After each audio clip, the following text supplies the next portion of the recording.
Hello, dear listeners. This is Zach with a quick pre-episode note. We recorded this episode with former FFG employee Ryan Thompson before the news about Ghost Galaxy was released. So just listen to the episode with that in mind. We think it's still a fantastic amount of information about, at this point, the history of KeyForge at FFG, where the game has been, what things were like there from the particular perspective of Ryan. With that said, we hope so much that you enjoy this interview with someone quite close to KeyForge during its time there. So, without further ado, the episode.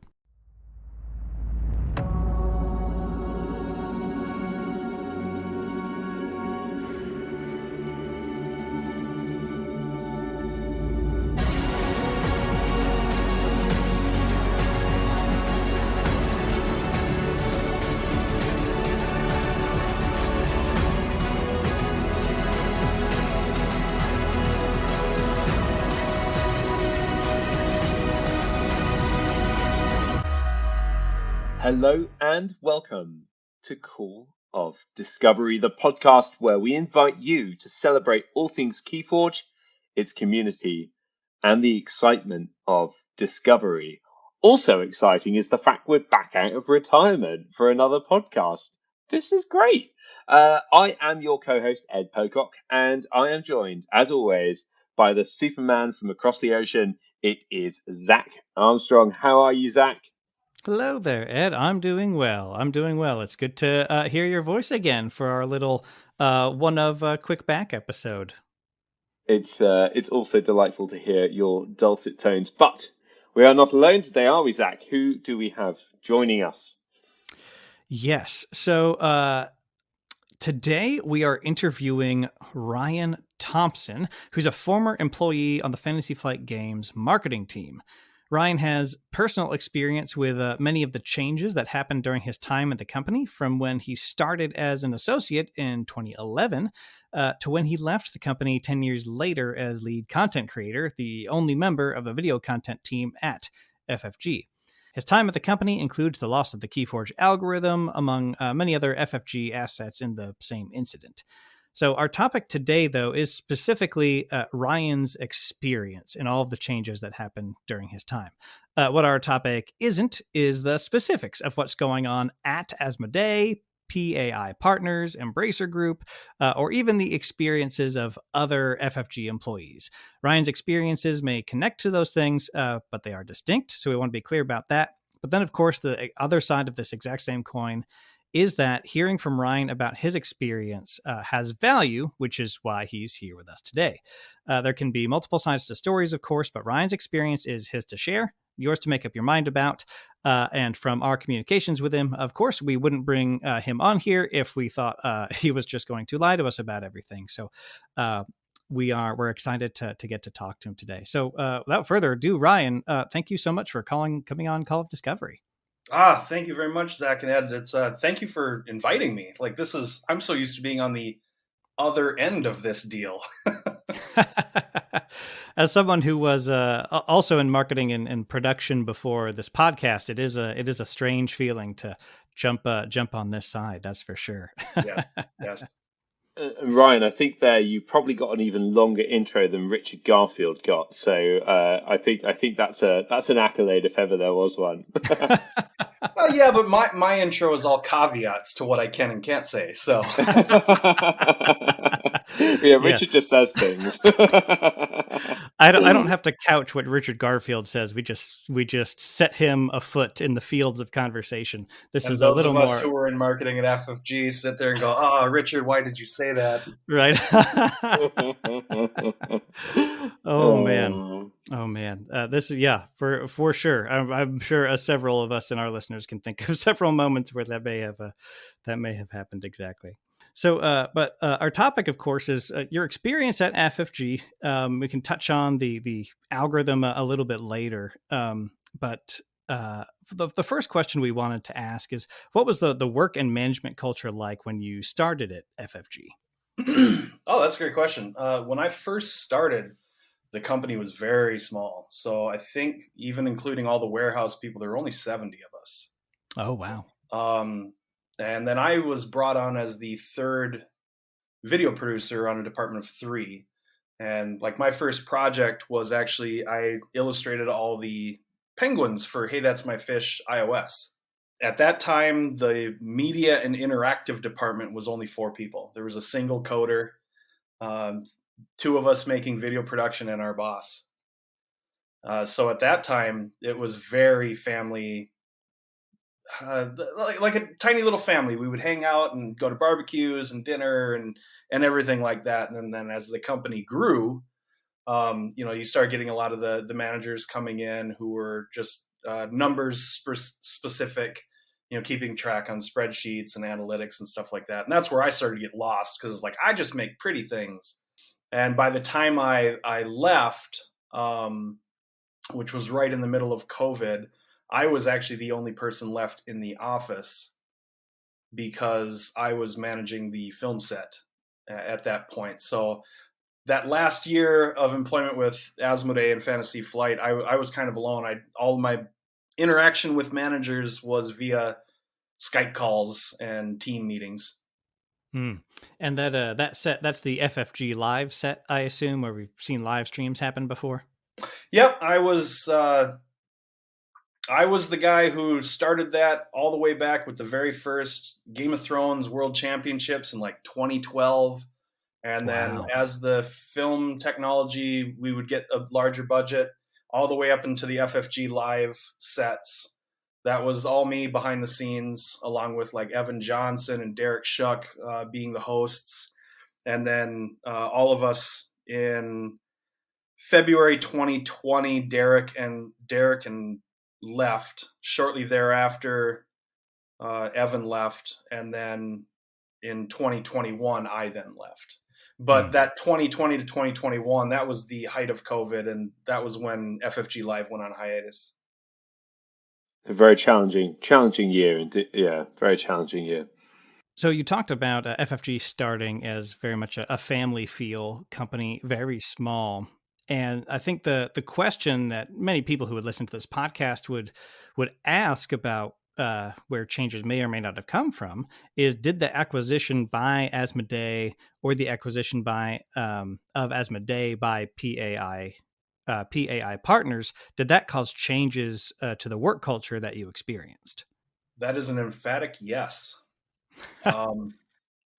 So for the first year, I believe the original acquisition was in 2014 for Asmodee merging with. It was presented to us as a merger, and for the first year, Asmodee and I believe that was Eurazeo was the original purchaser. They just sat back and let us do our thing, and it was all good. So for 2014, it still had that small feel, and then after a year of them checking sales figures, numbers, printing, basically everything that would go into making board games, that's when the changes started happening, and we started getting a lot more like middle managers coming in. So you ended up having, beforehand it was myself, my boss, the CEO. And then it went myself, my boss's boss, his boss, then the CEO. So there were a lot more steps in creating video content. And that was across the board, from the 3D sculptors to the card game designers, the board game designers, marketing people. Everybody got like 3 extra steps added in there. So there was a very, very large change, and it was very noticeable within the company. Sure. And as those changes happened, I know myself, I'm employed by a big company, so I'm familiar with the bosses concept generally, right? But were a few of the actions taken by the company, or inactions or policies, which one of those came around that you had a reaction to? It didn't touch us very hard for any negatives right out of the gate for like initiatives going forward with what was presented to the people. Asmodee and I don't think it was Eurazeo. I think it was all Asmodee. They really wanted to push for inclusion. So that's sort of the point where you see Netrunner all of a sudden gathering, Indian women as runners, and LGBTQ characters showing up in the game. We were really adding a lot of inclusion. Now, on the video and graphics side for marketing, that was great. We got to add it in. I can't speak to what they stepped for in like game production, just because I don't remember, because we're talking about like 8 years ago now. So I know there were some very large pushbacks to the art department for like the art that would go on cards, and that became very difficult for them, and there were employees who left because of those difficulties. So Ryan, across to KeyForge, the development process of KeyForge, yeah, when did you first learn about KeyForge as a concept that it was being developed? What did you think, and how did KeyForge interact with this new FFG? That's a good question. So KeyForge came out, I believe, and correct me if I'm wrong, in 2018, but they were working on it in either late 2016, say November, December, or early 2017. And its original pitch, it was called Technic. We ended up actually going through about 4 different names before they decided on KeyForge. And I think a lot of it was just down to, we had some great names, but like Technic is a property of a toy manufacturer that I don't want to say for fear of copyright infringement. Yeah, yeah, I remember it well from my childhood. Yep, you know what I'm talking about. And I think it had 2 other names before we had to go with KeyForge, because it was the only one that had a global allowance for a naming without having to deal with copyright issues. It's a great name. It's a really great name. I like it. It's unique. At first, a lot of us were like, that seems kind of weird. And then it's just grown on us, or grown at the time it grew on us. And it was pretty fantastic. The original concept art, lot of differences on those original core concepts. That was at the time I was working with the art department a little bit. I was friends with an artist named Taylor Ingevertson, who is now gone on to Magic. He works for Magic the Gathering. But he liked to ask me questions on the art because I'm opinionated. Yeah. And some of the artwork and factions they were coming up with were like mind-boggling. I wish they would release an art book and go back to some of that, because it's fantastic. There is an art book, but it's mainly, if not entirely, I think, released cards, which is a shame. It's interesting to sort of put the hood up on the engine and actually have a rummage around and see what nearly got made. The multiverse of KeyForge, yeah. Yeah, the concept art for how keys used to look, to what they turned into, to how the faction cards were laid out, to what it turned into. A lot of considerations because of Asmodee, and were put into very specific color codes for the key, blue, yellow, red. They have to be very specific for colorblind people, and lots of it was put in there, which is standard across most board game companies now to this point. But then I was part of the original testing, even though I was in marketing and making the videos. A lot of the employees, we would sit down with the paper. I'm not sure if you're familiar with paper cutout versions of games. So they'll literally just print the words on a piece of sheet paper, and then yes, you have to try and shuffle that. Yeah, and we'd play the games. I've seen that on testing before. Yeah, so that's usually how every game at FFG starts. We'll play test it a little bit, get things working, and then they'll move forward to using the in-house printers, and they'll print demo cards. And that must be such an exciting step when you first see what those cards might look like with some early art or something. It's pretty fantastic. The artwork is usually, by that point, finalized. It's the graphic design that isn't. So you might have Brobnar as the, all the characters complete for the artwork, but they're not living in proper graphic design frames and anything. So you have this white card with just the artwork, and then it says the text of what it's supposed to do. Because it was pretty late in the process before they even finalized what an amber shard looked like. Wow. Oh, wow. Sure. Yeah, there were. I know it was yellow. I think yellow the whole time, but I think they were going back and forth on the shape of it. Yeah, that which makes sense. I mean, yeah, it just it's a classic now, isn't it? It's a classic. It couldn't look any other way. But did that process at all of how a game was made and how employees would interact with and test that game, did that change much as FFG got bigger and bigger and sort of part of a wider and wider network of businesses? Yes. So KeyForge would have been, let's say that, oh man, it would have been part of our newer playtest ideas at the time. I'm not sure if you guys were fans of Mansions of Madness, but there was an expansion for that called the Laboratory, and it was not properly test printed, and it had to be Mm. recalled. Oh, wow. And that, because it was like there were missions that said use tile 1A and use tile 1B. Well, they're printed on the back of each other. So you couldn't use Oh. both. Ah. But I think that's 2015. And then those ended up coming into KeyForge, and then things were getting caught because KeyForge was all of a sudden very unique with how it had to be printed. Mm-hmm. Yeah. So they had to create a new standard for printing sheets to verify so that algorithm would function and cut those cards out correctly. So the decks would work right. So there were changes behind the scenes. I don't know the numbers behind it, but I do know they really played a lot with how those cutters were working in-house, and then all of that information would go over to the printers in China.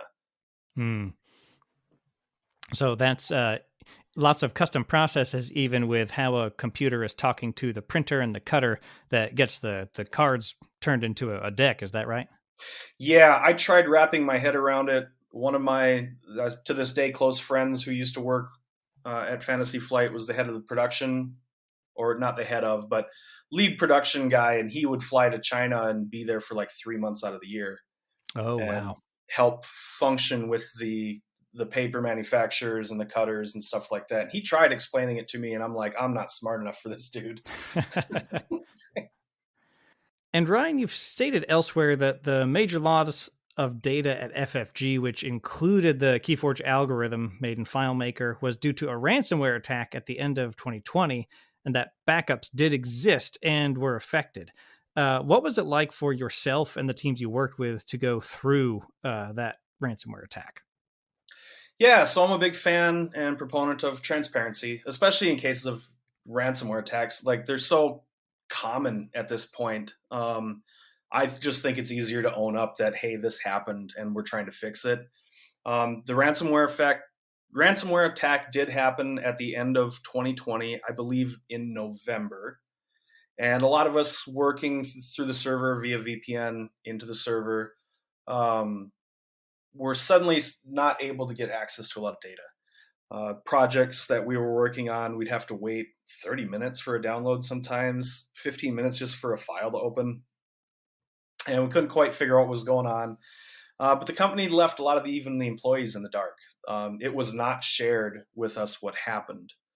So then you roll into 2021, and COVID had been happening for a year at that point, and I was one of the few people working in the office at that point because the company took the opportunity while everybody was working from home to remodel the office. It needed new carpet, and they wanted to redo the cubicles and stuff like that. Plus, the film set actually had to move. So FFG Live Film was in a different building, and we brought it to our building and put it in what was our old training room. So at that point in time, the only people in the building were myself, because I was rebuilding the FFG Live sets, and the IT guys. And I started just asking questions. I'm like, this seems odd. And just asked the head of the IT at the time, is like, we got ransomware, didn't we? And he's like, yeah, probably. And just kind of walked away. And then I had to ask another IT guy. He's like, yeah, you're not supposed to know about that. My goodness. So the company was kind of hush hush, but I was like, come on, guys, just be open about it. And they didn't say anything. And that was when I started digging into my back catalog of all the video production I've been making. And that's when I realized the marketing servers, the ransomware had crossed, or there was a bug, or there was a non-talk issue between the standard server and the backup servers. So the marketing department lost approximately 6 years of marketing work.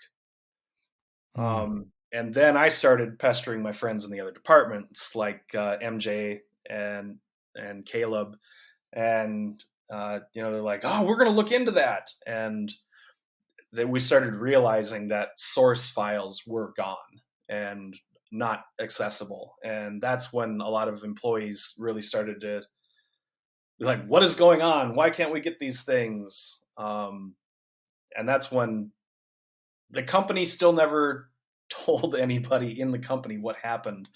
Perhaps they did after I left in April of 2021. But up until that point, it was the top down. It was hush hush. This didn't happen, even to the employees in the company. My goodness. So it sounds like the negative effects were apparent to you, even just as you tried to do your day-to-day job. Is that correct? That's very correct. I think the upper management was just really embarrassed. It's a lot of older people, 40s, 50s, a couple boomers in there, and I think they were just embarrassed and they didn't know how to really deal with it. And those of us that are younger, dealt with computers for long enough. Hey man, these things happen. Like it happens. It's sad though. It's really sad to hear about all of that creativity and all those potential things that we could have seen that we maybe won't see. Yeah, because in the case of most games, now KeyForge and any LCG in particular, the sets are usually being worked on 4 or 5 generations beyond what is being released. So I left right as Dark Tidings was coming out, and they were working 3 sets beyond that. And I think they were in paper prototype for set 4 beyond that. So a lot of those files, like set 4, I believe was completely lost because that was all internal. But like set 5, the set after Dark Tidings, I believe that was all in PDF and at printers waiting for the trigger to pull. So they were able to get at least that stuff back. But like original Photoshop, Illustrator, InDesign files, unless an employee had it saved on their computer, I could very much say that it probably disappeared. Wow. My goodness. That is a lot of work to make up. Yeah, I will caveat that with I was in the media department, marketing department, and I am 99% sure that this is the case, but not 100% sure. So by all means, huge grain of salt. Take whatever I'm saying, Of course. I think it can be the fair summary without worrying too much about specifics of what set did or didn't get affected is that it's affected the work of especially your coworkers and just the designers, all the everyday people at FFG had their work majorly affected. In a lot of ways. Anything that wasn't. Yeah.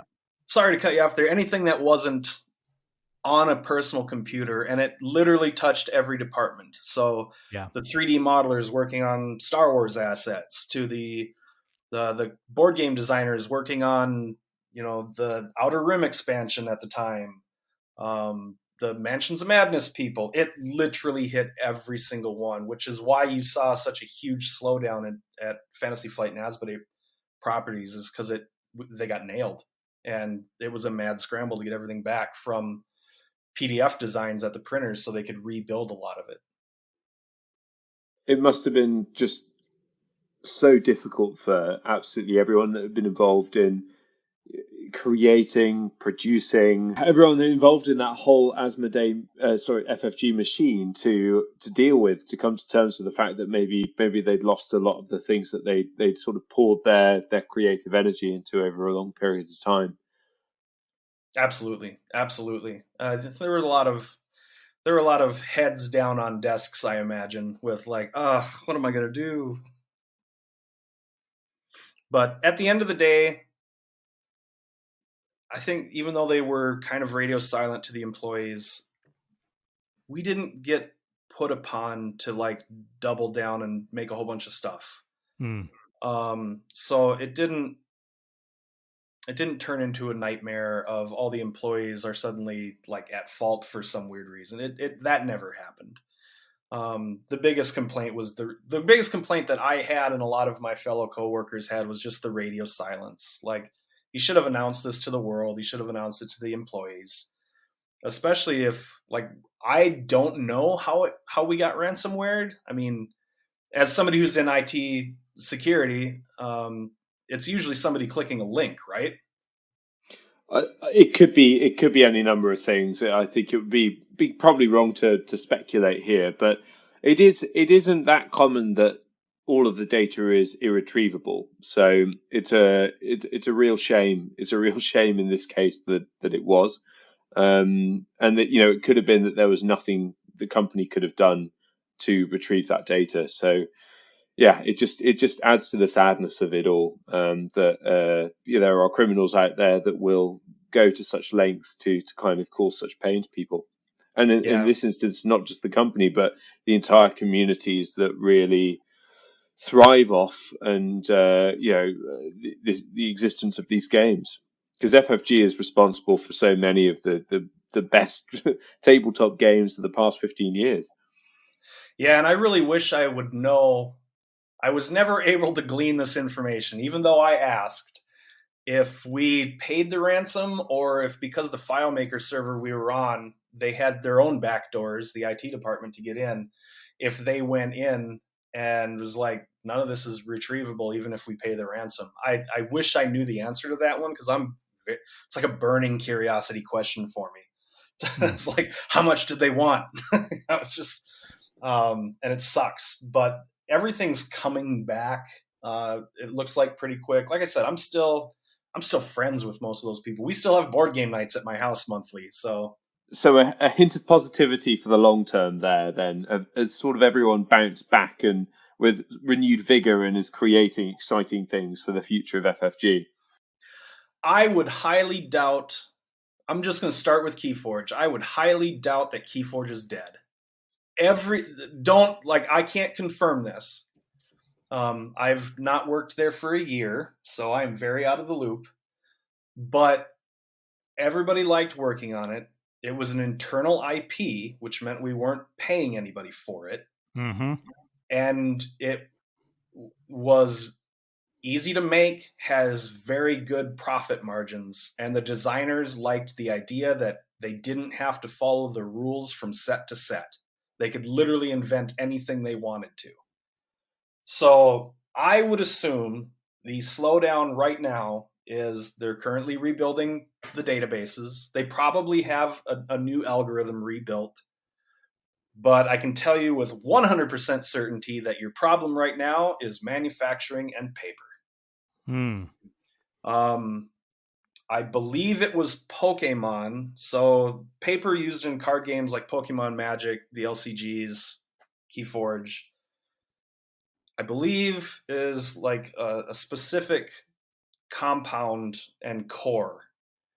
And I overheard some friends talking that Pokemon found like a German manufacturer, and this German manufacturer in the height of COVID here did the whole bunch of work and was able to like, hey, we can finally make your cards, Pokemon. And Pokemon's, that's great. We're buying your entire company and now you work exclusively for us.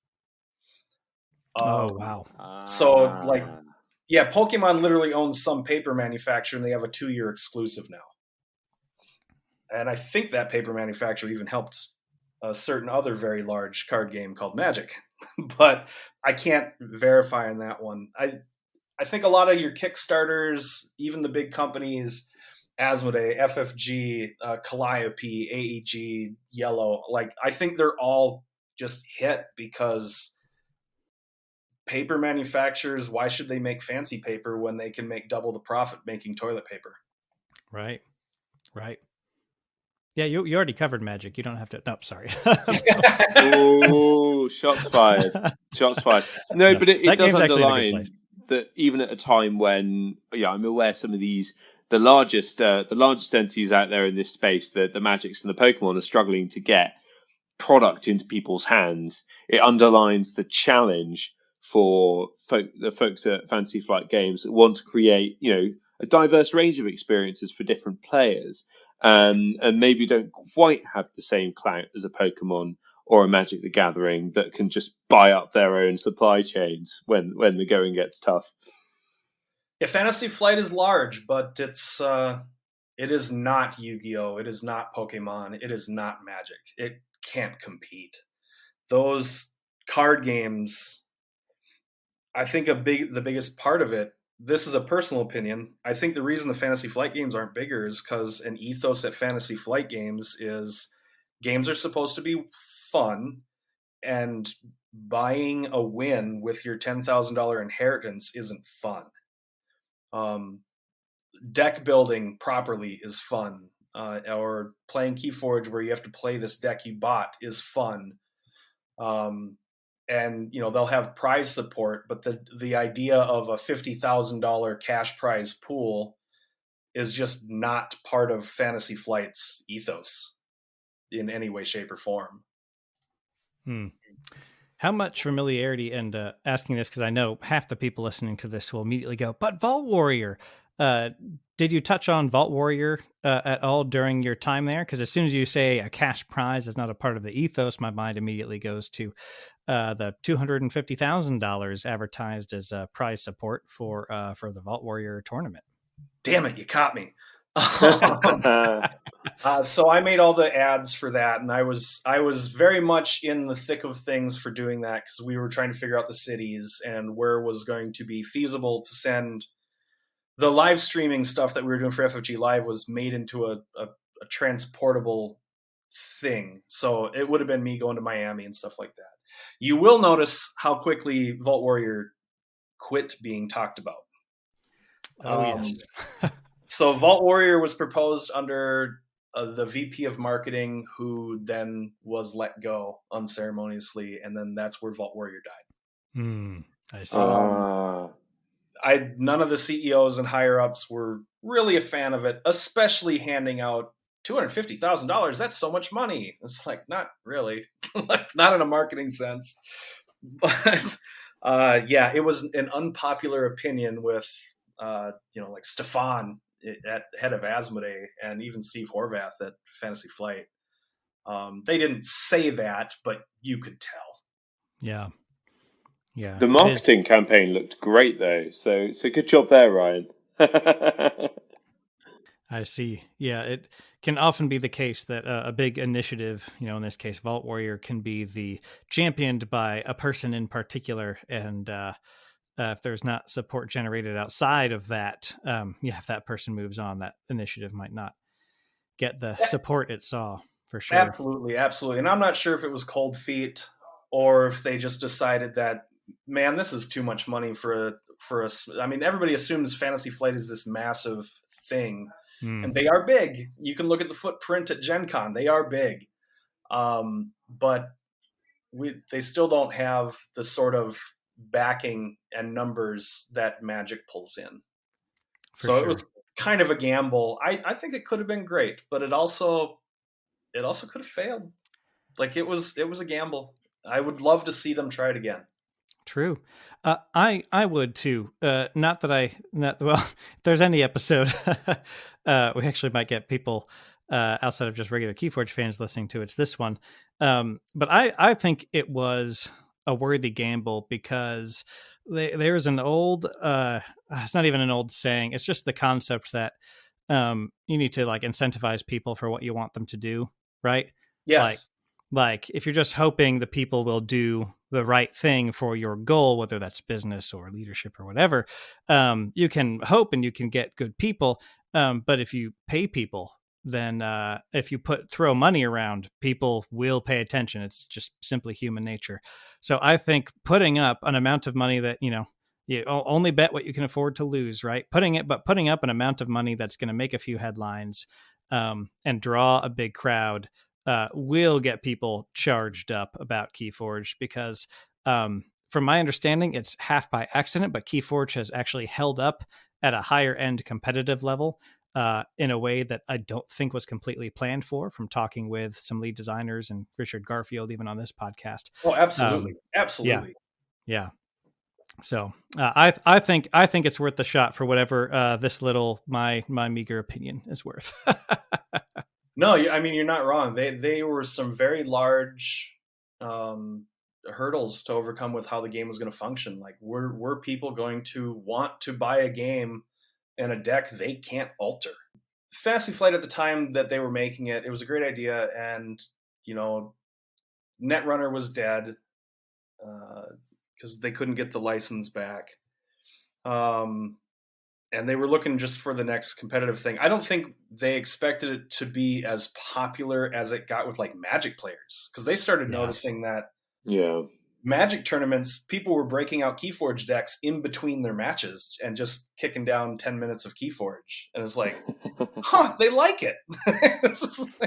So then they started coming up with like weird ideas for things. And one of my favorite was, if you have a deck that absolutely sucks and cannot win, force your opponent to play it against you and you play their crappy deck. And that was, people who haven't attempted that need to attempt that, because it's the most infuriating yet satisfying if you can pull a win out with this deck that just is horrible.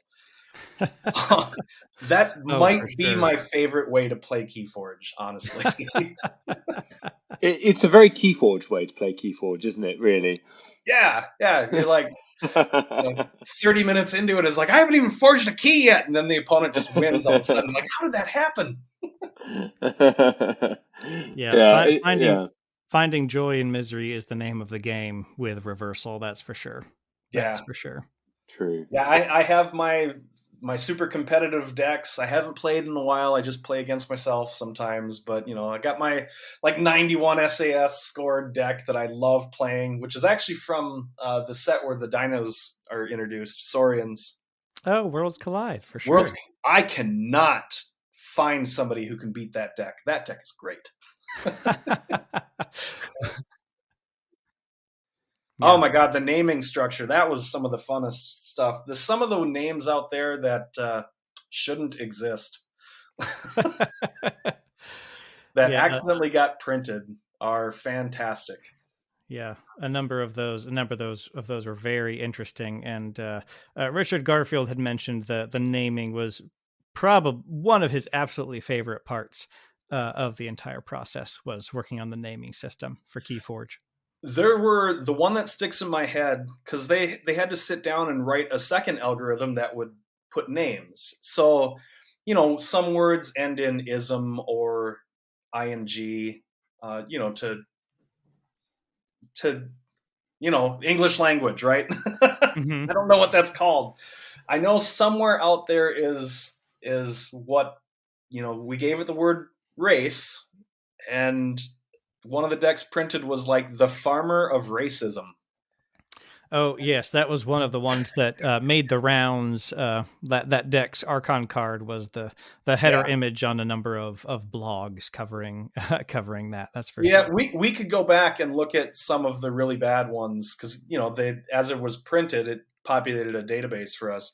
There is one that's a lot worse that I'll let you guys find, because I honestly don't remember the name of it in its entirety, but thank God it has not been found. It's bad. It's real bad. And it's a complete mistake of how the words were supposed to be put together. So the algorithm just wasn't working as it should have been, and that's how it enabled these things to go wrong. Yeah, that's how racism, how race racism made it into, because racing, racer, right. But then all of a sudden there was racist. I'm like, no, right. That can't happen. I feel like this is a reverse Charlie and the Chocolate Factory, where there's a golden ticket out there, except it's a deck with the most offensive wrong name somewhere in a Coda first edition print run.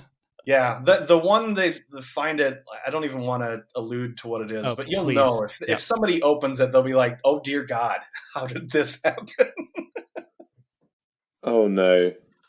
Oh, they might have actually been able to kill it. I know my boss at the time, he literally had to sit down with the list of 30,000 of the original print run, and he found like 10 like these can never come to the wild. They might have opened all those packs and took it out of circulation for all I know. Just open the boxes until they found it and then put the little security sticker back on in the factory. Some poor intern's job for 6 months of opening KeyForge specs to see if they have problematic names. You know what? The funny thing is, it's not interns. It was the employees doing it. Oh, no. Sure. Something happened with one of the games that it wasn't KeyForge, sadly, where it was going to be sold in Target. So they wanted a Target sticker on it. So we put Target stickers on all the packaging, and then they were mad because it was on the plastic that could be peeled off. So they had to unpackage it, put a sticker on, and then shrink wrap everything again. FFG and Target, wow. Yeah. I'm just remembering the Worlds Collide early release in the same store. My goodness. Yeah, Target, I think Target just has too many moving parts. It's such a big thing. And then they desperately want into the hobby game market, but they're not quite sure what it is, because I can't even explain what the hobby game market is to my parents. Like it's such a unique beast. It was so fun being part of it for 10 years. Of course. So Ryan, was there anything else you wanted to cover about your time at FFG that you think would be good for especially fans of KeyForge to know just about FFG, the company, or how the parent companies are affecting it? That would just factor into how we think about KeyForge as we wait for it to come back. Yeah, all the employees, those of us who were the creators, whether that be visual media or a card game designer or a board game designer, they're some of the nicest, hardest working people I know. And I feel blessed to have worked alongside people like Kara, who well, all you have to remember about Kara is Descent Legends of the Dark. Yes. No, Kara, she worked on that, and we worked together on some like Arkham stuff, and working with MJ and working with Caleb Grace and the marketing people, and Corey Konetska before he started his new little game company under the Asmodee banner, and the people who worked with Z-Man, who were technically across the parking lot from us. Man, those people are some of the best people you can meet, some of the best friends I still have. The problem comes in with middle and upper management. It is a business to them, and the rest of us wanted it to be entertainment first, and a lot of it came down to dollar first, which is why the death of games like Destiny, it just wasn't profitable. Disney couldn't figure out how to sell it in their parks, I don't think. It's a cutthroat market. You just have to look at Kickstarter to know how difficult of a market it is, let alone how many board games are put out every single year, like 1,000. Like, who's got time to play all that? Even the Dice Tower guys can't keep up with how fast board games come out. That's right. So everybody listening at home, trust me, when I was still there, and I have no reason to doubt this, everybody working on KeyForge is working just as hard as they always were. But you're getting caught up in production issues because of COVID, and then upper management issues for profitability. I'm sure that's what it is. I can't 100%, but it's a pretty good educated guess, I would assume. For sure.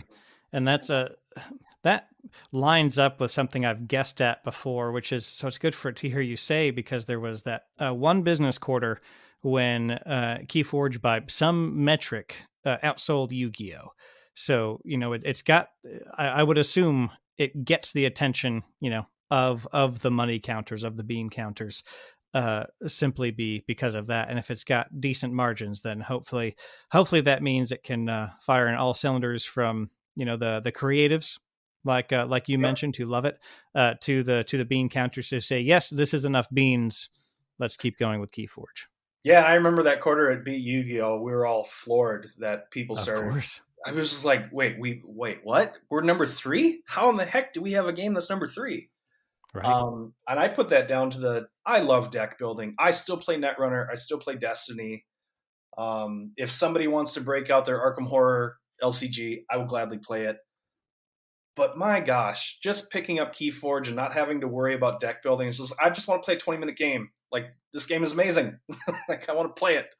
It's a 20-minute game without deck building that is still a deeply rewarding strategic and tactical tactical experience. Absolutely. And its price point, I think, is right. Yeah. Agreed. Yeah. Agreed. That £10. Let's hope it's still £10 a deck when it comes back. See, I have to actually look up how much it was, because Fantasy Flight, one of the best bonuses they have is something called Game Bucks and our discount. So every year you got $250 worth of Game Bucks. Free money so you could buy the games that you worked on. Sure thing. But then they gave us a 75% discount. So I have hundreds of KeyForge decks that I paid $2 a deck for. Brilliant. Or $3 a deck for, whatever it was. That's amazing. That's fantastic. Wow. Okay, Game Bucks. I should get myself a job there. Yeah. Well, I mean, there's a downside. If you would like to be paid $30,000 under industry standard, that's a great company to work for.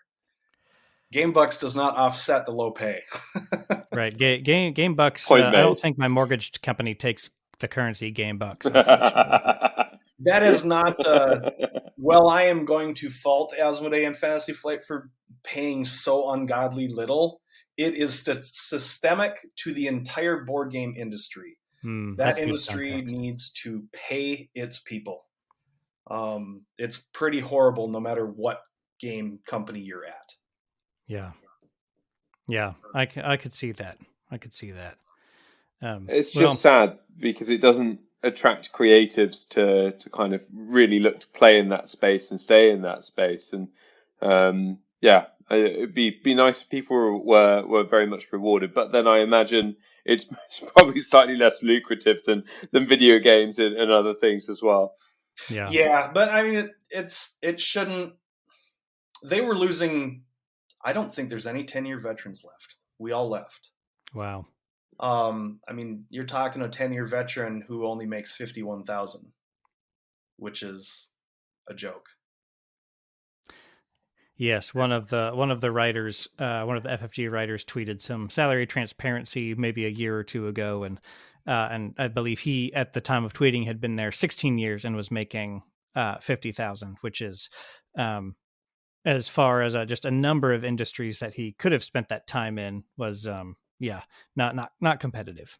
Yeah, it's not competitive at all. I think the biggest thing for your listeners to realize is that Fantasy Flight and Asmodee absolutely deserves all the shit you can give them, but not the employees in the trenches.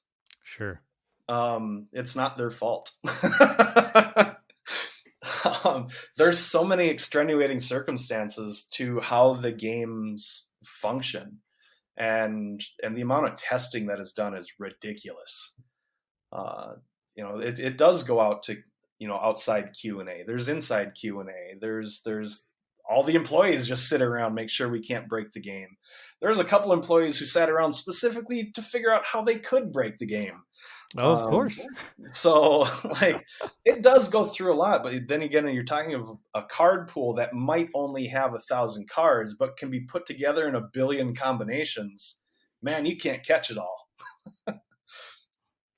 Yeah, it is an impossible task, and a brand new task, lest we forget, that no one had ever tackled before for KeyForge. And Zach and I have interviewed a good few of the FFG employees on here, and every single person we spoke to, their passion for the game, for the games that they've worked on there, their enjoyment with collaborating with the colleagues that they work with day to day in those trenches, it is really clear. So all Zach and I are doing at the moment is patiently, and very patiently, I think, because there's no rush on creativity, particularly after what everyone's gone through, waiting for to see what exciting adventures they let us all embark on next.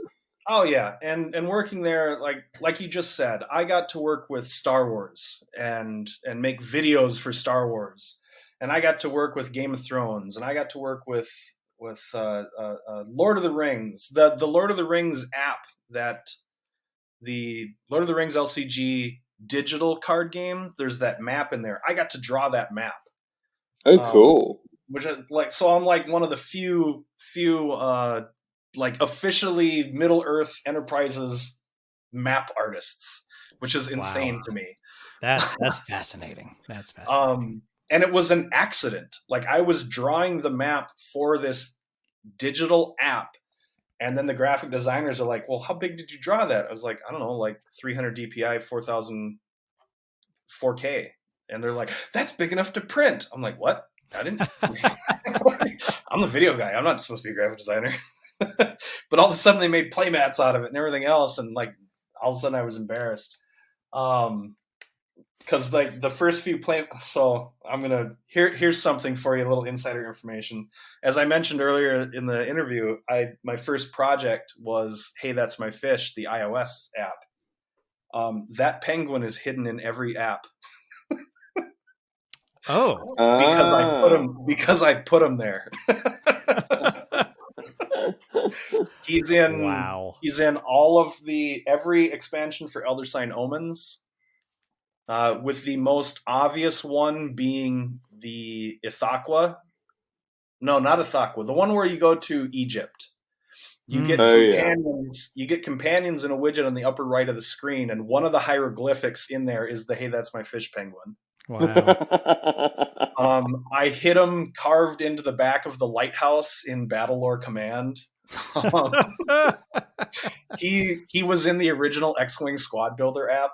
That's fascinating. I love the idea of a penguin. The penguin instead of an R2 unit in the X-Wing in the background. Man, I kept my mouth shut on that one, and then all of a sudden people at work started like, "Wait, what is that, Ryan?" Like, what? That's amazing. He's Ryan, did you ever have your likeness put on art for a board game or card game? I did. So that's a perk of 5 years, and That's right. I am in Netrunner, Criminal Faction, and the card is called Hot Pursuit. Oh, that's fascinating. I'm actually familiar with that card as a former Netrunner player. Make a run on HQ if successful, gain 9 credits, and take a tag. And it's a 2-cost event. I still make Netrunner decks, and that one ends up in all my criminal decks. I'm a shaper, though. I like shaper. For sure. Dear listener, I'm looking at the card right now. I don't have video up on Ryan, but I've got the Hot Pursuit up, the Hot Pursuit card up, so I can say verifiably he is handsome on a motorcycle. The signature penguin is on the front of the motorcycle, having the time of its life. At one point in time in Netrunner, when Dinosaurus first originally rotated out for competitive play, they were working on making the penguin into Dinosaurus's companion council. Wow. And I think that was at the end of the life cycle. So I think my card is the only one where he ended up showing up. But he was supposed to be a council to replace Dinosaurus for Chaos Theory. Oh, fascinating. Told you, I've tucked him in there. Well, a lot of people didn't figure out, going into like another not KeyForge game, but like originally when X-Wing was first put out, they don't do this anymore. But you knew what the next wave of ships were because they were the background ships in the artwork. For sure. People started picking up on that, so they quit doing it. Ryan, we just want to thank you so much for just giving your time to come on and talk about your experience at FFG and just some background info on the happenings there. Thank you so much for your time, and we appreciate you coming on. Thank you, Zach and Ed, for having me. It's like I said at the beginning, it's very weird being the person answering questions and not asking them, or not being the person behind the camera that nobody ever sees, which is my preferred. But yeah, I'm super happy that people are still playing KeyForge. I still love KeyForge, and I'm happy to share what limited knowledge I had of where it is in the world today. Of course. Fantastic. In lieu of our longer outro, dear listener, given the circumstances, we'll just summarize and say, don't worry. The staff at FFG, at the very least, are in hot pursuit of an amazing future for KeyForge, and thank you for listening.